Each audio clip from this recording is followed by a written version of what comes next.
بسم اللہ الرحمن الرحیم الحمد للہ رب العالمین والصلاة والسلام علی اشرف المرسلین نبینا و سیدنا محمد وعلی آلہ و اصحابہ اجمعین۔ ناظرین السلام علیکم۔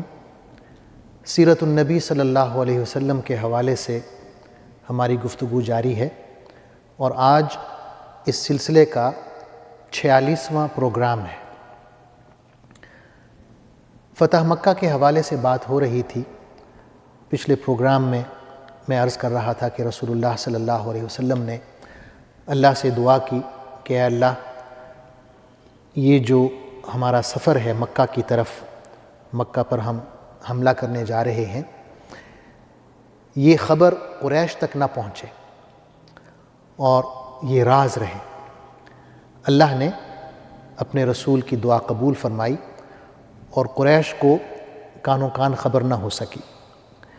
لیکن صحابی رسول حاطب بن ابی بلتع کا میں قصہ بیان کر رہا تھا کہ انہوں نے ایک خط لکھا قریش کی طرف اور انہیں اطلاع دینا چاہی کہ آپ صلی اللہ علیہ وسلم کا یہ ارادہ ہے، اور وہ خط پکڑا گیا۔ آپ صلی اللہ علیہ وسلم نے حضرت حاطب بن ابی بلتع کو بلوایا اور پوچھا کہ آپ نے اس طرح کیوں کیا ہے؟ تو انہوں نے کہا کہ یا رسول اللہ، میں اللہ پر اور آپ کی رسالت پر پختہ یقین رکھتا ہوں، میں منافق نہیں ہوا نہ مرتد ہوا ہوں۔ بات یہ ہے کہ میرے بچے ہیں مکہ میں اور ان کا کوئی ولی وارث نہیں ہے، اور جو صحابہ ہیں جن کے بچے ہیں وہاں پر، ان کے وہاں خاندان کے دیگر افراد بھی ہیں جو ان کی حفاظت کرتے ہیں یا کر سکتے ہیں، لیکن میرے اہل و عیال کی حفاظت کے لیے وہاں پر کوئی موجود نہیں ہے۔ تو میں نے قریش کو اس لیے خط لکھا تاکہ میرے بچے محفوظ رہیں۔ حضرت عمر رضی اللہ عنہ نے کہا کہ اللہ کے رسول، یہ جو شخص ہے حاطب بن ابی بلتع، اس نے اللہ اور اللہ کے رسول سے خیانت کی ہے، اور حقیقت یہی ہے کہ یہ منافق ہو گیا ہے، لہٰذا آپ مجھے اجازت دیں کہ میں اسے قتل کر دوں۔ حضور صلی اللہ علیہ وسلم نے فرمایا کہ اے عمر، یہ جو صحابی ہیں حاطب بن ابی بلتع، یہ ان صحابہ میں شامل ہیں جو بدر میں شریک تھے، غزوہ بدر میں۔ اور اے عمر، تمہیں کیا معلوم کہ اللہ تعالیٰ نے اصحاب بدر کے احوال پر نگاہ ڈالی ہے اور انہیں ان کے بارے میں یہ فرمایا ہے کہ تم لوگ جو چاہو کرو، میں نے تمہیں معاف کر دیا ہے۔ یہ سن کر عمر رضی اللہ عنہ رونے لگے، آپ کی آنکھوں میں آنسو آ گئے اور کہنے لگے کہ اللہ اور اللہ کا رسول بہتر جانتے ہیں۔ تو جیسا کہ میں نے عرض کیا، آپ صلی اللہ علیہ وسلم کی یہ دعا قبول ہوئی کہ اس سفر کو راز رکھا جائے۔ آپ صلی اللہ علیہ وسلم نے سفر جاری رکھا، اور یہ سفر جو ہے رمضان المبارک کے مہینے میں تھا، سن 8 ہجری میں۔ آپ صلی اللہ علیہ وسلم سفر کے دوران روزے رکھتے رہے۔ راستے میں ابوا کے مقام پر آپ صلی اللہ علیہ وسلم سے آپ کے چچا زاد ابو سفیان بن حارث اور آپ کے پھوپھی زاد عبداللہ بن امیہ آ کر ملتے ہیں اور اسلام قبول کرتے ہیں۔ اسی طرح جب آپ صلی اللہ علیہ وسلم جحفہ کے مقام پر پہنچتے ہیں تو وہاں حضرت عباس بن عبد المطلب رضی اللہ عنہ، آپ صلی اللہ علیہ وسلم کے چچا، اپنے اہل و عیال کے ساتھ ہجرت کی نیت سے آ رہے ہوتے ہیں اور وہاں آپ صلی اللہ علیہ وسلم سے ملتے ہیں۔ بخاری شریف میں ہے کہ دوران سفر رسول اللہ صلی اللہ علیہ وسلم اور صحابہ کرام روزے رکھتے رہے، یہاں تک کہ جب عصفان کے قریب پہنچے۔ عصفان جو ہے ایک شہر ہے، اب بھی موجود ہے، مکہ سے تقریباً 100 کلومیٹر مدینہ کی طرف۔ جب وہاں پہنچے تو آپ نے روزہ رکھنا ترک کر دیا، صحابہ کرام نے بھی مزید روزہ رکھنا چھوڑ دیا۔ حضور صلی اللہ علیہ وسلم جب مکہ کے بہت قریب پہنچ گئے، ایک مقام ہے مر الزہران، آج کل اس کا نام وادی فاطمہ ہے، وہاں آپ صلی اللہ علیہ وسلم عشاء کے وقت پہنچتے ہیں اور ایک بہترین جنگی حکمت عملی اختیار کرتے ہیں۔ آپ صلی اللہ علیہ وسلم صحابہ کرام کو یہ حکم دیتے ہیں کہ کوئی شخص کسی اور کے ہاتھ کا پکا ہوا کھانا نہیں کھائے گا، بلکہ خود اپنی آگ جلائے گا، خود اپنا کھانا پکائے گا اور کھائے گا۔ اب صحابہ کرام کی تعداد 10,000 ہے، اور ہر صحابی جو ہیں وہ اپنی آگ خود جلا رہے ہیں، اور ظاہر ہے جب آپ آگ جلاتے ہیں تو دوسرے شخص سے ذرا ہٹ کے ذرا فاصلے پر جلاتے ہیں، تو ایک بہت طویل اور وسیع و عریض ایریا کور ہو گیا، جس میں دور سے مکہ والوں کو نظر آ رہا تھا کہ بہت زیادہ آگ کے علاوہ روشن ہے، اور ایک نفسیاتی حربہ تھا۔ انہیں یوں لگا کہ ایک بہت کثیر تعداد میں فوج وہاں پر موجود ہے۔ اسی دوران حضور صلی اللہ علیہ وسلم کے چچا حضرت عباس رضی اللہ عنہ آپ صلی اللہ علیہ وسلم کا خچر لیتے ہیں جو سفید رنگ کا ہے، اور اس پر سوار ہو کے لشکر سے باہر آتے ہیں۔ آپ کے ذہن میں یہ ہے کہ کوئی مکے سے کوئی شخص ہمیں ملے تو میں اس سے کہوں کہ آپ حضور صلی اللہ علیہ وسلم سے ملیں اور مکہ والوں کے لیے امان حاصل کریں، تو ان کی ملاقات ابو سفیان سے ہو جاتی ہے۔ ابو سفیان کے ساتھ ایک اور شخص ہے حکیم بن حزام، تو ابو سفیان ان سے پوچھتے ہیں کہ یہ اتنا بڑا لشکر کن کا ہے؟ تو حکیم بن حزام کہتا ہے کہ ہو سکتا ہے یہ خزاعہ ہو، وہ بدلہ لینے آ گئے ہوں۔ تو ابو سفیان کہتا ہے کہ خزاعہ جو ہے کبھی اتنی کثیر تعداد میں نہیں تھے۔ تو عباس رضی اللہ عنہ ابو سفیان سے کہتے ہیں کہ اے ابو سفیان، یہ رسول اللہ صلی اللہ علیہ وسلم ہیں اور آپ کی فوج ہے۔ تو ابو سفیان یہ سن کے پریشان ہو جاتا ہے کہ یہ کس طرح ممکن ہو گیا کہ اچانک وہ مدینہ سے چل کے یہاں تک پہنچ بھی گئے ہیں اور انہیں اطلاع بھی نہیں ہو سکی۔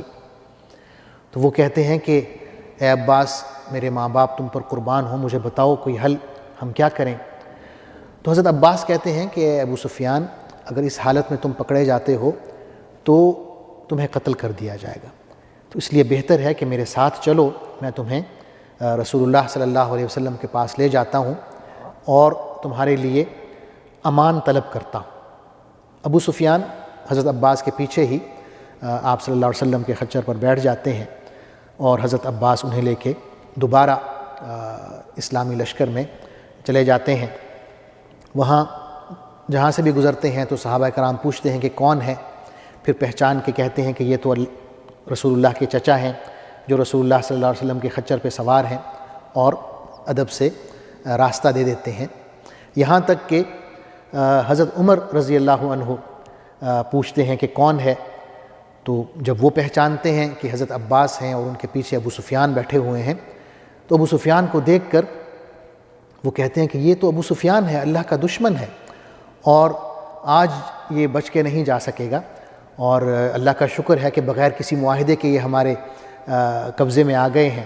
تو وہ بھاگ کر رسول اللہ صلی اللہ علیہ وسلم کے خیمے کی طرف جاتے ہیں تاکہ انہیں اطلاع دیں۔ تو حضرت عباس رضی اللہ عنہ کہتے ہیں کہ میں نے بھی اپنے خچر کو تیز چلایا اور ہم سب کٹھے رسول اللہ صلی اللہ علیہ وسلم کے سامنے پیش ہوئے۔ تو عمر رضی اللہ عنہ نے کہا کہ یا رسول اللہ، یہ ابو سفیان ہیں اور ہمارے ہاتھ آ گئے ہیں، ہمارے قبضے میں ہیں، تو آپ مجھے حکم دیں، مجھے اجازت دیں، میں انہیں قتل کر دوں۔ حضرت عباس کہتے ہیں کہ یا رسول اللہ، میں نے ابو سفیان کو پناہ دی ہوئی ہے۔ حضرت عمر رضی اللہ عنہ جب اصرار کرتے ہیں، 2-3 دفعہ کہتے ہیں، اجازت طلب کرتے ہیں کہ ابو سفیان کو قتل کر دیں، تو آپ صلی اللہ علیہ وسلم حضرت عباس سے کہتے ہیں کہ آپ انہیں یعنی ابو سفیان کو اپنے خیمے میں لے جائیں اور صبح انہیں میرے پاس لائیں۔ اگلی صبح جب حضرت عباس رضی اللہ عنہ ابو سفیان کو آپ صلی اللہ علیہ وسلم کے سامنے پیش کرتے ہیں، تو حضور صلی اللہ علیہ وسلم ابو سفیان سے کہتے ہیں کہ اے ابو سفیان، افسوس ہے تم پر، کیا تمہیں اب بھی معلوم نہیں ہوا کہ اللہ کے سوا کوئی ذات عبادت کے لائق نہیں؟ ابو سفیان کہتے ہیں کہ میرے ماں باپ آپ پر قربان ہوں، آپ کتنے بردبار، کتنے کریم اور کتنے صلہ رحمی کرنے والے ہیں۔ مجھے یقین ہو گیا ہے کہ اللہ کے علاوہ اللہ کے سوا کوئی ذات عبادت کے لائق نہیں۔ اگر ہوتی تو آج میرے کسی کام آتی۔ پھر آپ صلی اللہ علیہ وسلم فرماتے ہیں کہ اے ابو سفیان، افسوس ہے تمہاری حالت پر، کیا تمہیں اب بھی یقین نہیں آیا کہ میں اللہ کا رسول ہوں؟ ابو سفیان کہتے ہیں کہ یہ جو رسول والی بات ہے اس کے بارے میں ابھی میرے دل میں شک ہے، اطمینان قلب ابھی تک نہیں آیا۔ اس پر حضرت عباس رضی اللہ عنہ کہتے ہیں کہ اے ابو سفیان، تم پر افسوس ہو، تمہارے لیے بہتر ہے کہ اسلام قبول کر لو، اللہ کی وحدانیت پر اور محمد صلی اللہ علیہ وسلم کی رسالت پر ایمان لے آؤ قبل اس کے کہ تمہاری گردن مار دی جائے۔ تو ابو سفیان کلمہ شہادت پڑھ لیتے ہیں، اسلام قبول کر لیتے ہیں۔ حضرت عباس رضی اللہ عنہ آپ صلی اللہ علیہ وسلم سے کہتے ہیں کہ اللہ کے رسول، ابو سفیان ایسے شخص ہیں کہ جنہیں اعزاز پسند ہے، فخر والی بات پسند ہے، تو آپ ان کے لیے کوئی اعزاز عطا فرمائیں۔ تو حضور صلی اللہ علیہ وسلم فرماتے ہیں من دخل دار ابی سفیان فہو آمن، کہ جو شخص بھی ابو سفیان کے گھر میں داخل ہو گیا وہ امن میں ہے۔ جس شخص نے اپنے گھر کا دروازہ اندر سے بند کر لیا وہ امن میں ہے، اور جو شخص مسجد حرام میں داخل ہو گیا وہ امن میں ہے۔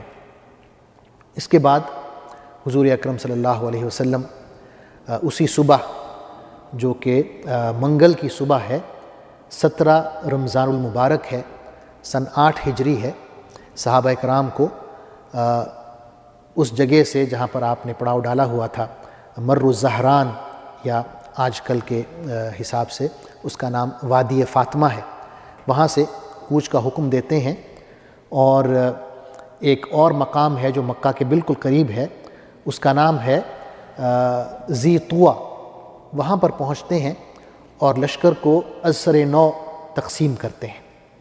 آپ صلی اللہ علیہ وسلم 3 لشکر کے حصے بناتے ہیں اور ہر حصے کو خصوصی ہدایات دیتے ہیں۔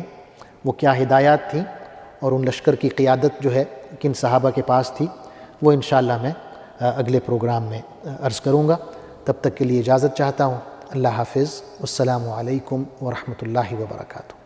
اللہم صلی علی سیدنا محمد وعلی آلہ وصحبہ وسلم۔ اللہم صلی علی سیدنا محمد وعلی آلہ وصحبہ وسلم۔